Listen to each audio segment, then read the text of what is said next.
Friends, तुमकां कशें हांवें सोचमता तुमी बरी आसतली. आतां हांव मुगेलो मोटिवेशन व्हिडिओ स्टार्ट करता. लायफ म्हणल्यार एक जर्नी.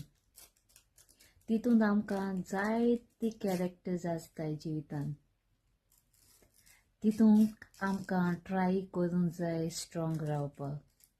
कितले जिवितांक काडोक येयल्या पासून आनी केन्नाच आमचो होप आमी सोडूं शिरपणा. कित्याक जिवितान आनी जायते आमकां कॅरेक्टर्स आसताय बरी आनी वायट येयल्यार भिवपाक कित्याक जाय. सो बरे हाय थिंगसोन सोदून आमचे जिविताचे जायते हॅपिनस आमी भोगूंक जाय आनी दुसऱ्याकूय स्प्रेड करूंक जाय. आनी जिवितान बरी कॅरेक्टर्सा वयल्यान आमकां बरे स्टोरीजूय फावो जाता. वया ना मोगासो.